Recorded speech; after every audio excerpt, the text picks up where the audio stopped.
One early Christmas morning, in front of my entire family, my baby brother propped himself up on his own 2 feet, rose from his pile of new baby boy toys, and waddled clear across the room, eyes locked at the pink Barbie doll my sister was unwrapping. We started laughing. My uncles made jokes.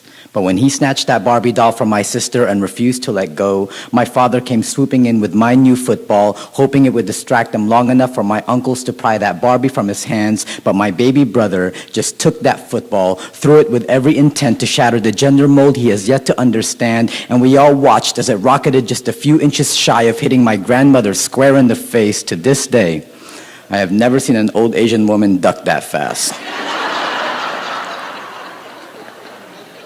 My parents said it was just a phase that would pass. My brother liking dolls, or perhaps he just liked anything that's pink, and there's nothing wrong with liking pink. It's just a color. It means nothing. Even the sky prefers pink before it turns blue, and one day my brother will too. After all, we were all children once. We were all a box of crayons wanting free rein to let loose, and that was okay, at least until the day our parents felt it was time to grow up, when they could no longer see our imaginations for the scribbles they were, when they felt they needed to teach us that this world is a coloring book, and we need to stay inside the lines of whatever perfect picture someone else deemed appropriate to draw out. So when it came to raising my brother, my parents became devout, scolded him for skipping around the house, force-fed Tonka trucks like vegetables, snatched a pink crayon from his fingers and replaced it with blue. For the record, my parents were never cruel. They just wanted him to color a certain way, but by his 5th birthday, he still refused to put the dolls away.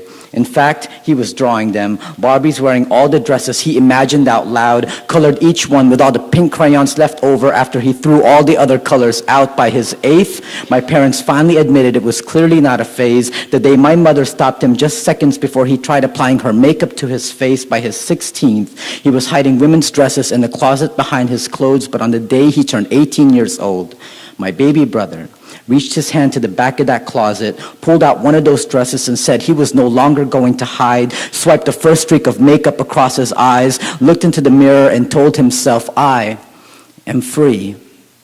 And my mother worries that one day my baby brother, sister, will be taunted by an angry village who will hold pitchforks the shape of picket signs, who will want to hurl Bible hoping it would knock some sense into her, douse her with holy water to try and wash her makeup clear off her face for good. And my mother worries that a war has been brewing full of the self-righteous, hell-bent on making sure people like my sister will lose, or worse, that a drunken man will whistle at her beauty, then beat her lifeless when he finds out her truth. I asked her, if she ever gets afraid.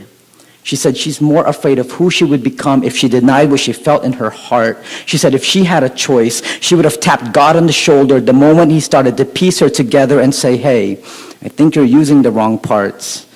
But she can't, because God creates what he creates. She said if I was created as a boy with a longing to be a girl at an age when I was still too young to comprehend the choice I was about to make, then I have to believe God makes no mistakes. And if God is the loving God you all say he is, then I have to believe he would never create someone he only intended to hate. The poet in me wants to tell her she's right. My left wing says hand her an axe and we'll both ride courageously into the night, chopping down every single picket sign we see in sight. But this is not a transgender pride poem.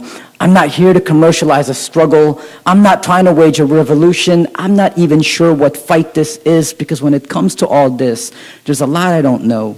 It's a world I know nothing about, and to be honest, dear sister, I'm almost afraid to find out. What if I'm not as open-minded as I'd like to claim? What if I can't help but cringe when I call you by your new name? What if I can't distinguish the woman you've become from the young boy we still think you are? But you, and your caring heart, would never force us into such things, would never bring the war inside our front door. And it's because of that, I need to be the one to step out dressed in your courage, to meet you where you might need me the most. Because even if there's still so much I still don't know, all I need to know is my only job is to love you. And if the only fight you'll ever ask of me is the fight within myself to not confuse him with her or he with she, then believe me, I'll fight to correct myself every single time. And even though I don't know what war you're fighting, even though I'll always be just a step behind, believe me, Carla, I'll run just to keep up and be by your side, holding a box of pink crayons, and watch as you scribble the word love all over their picket signs.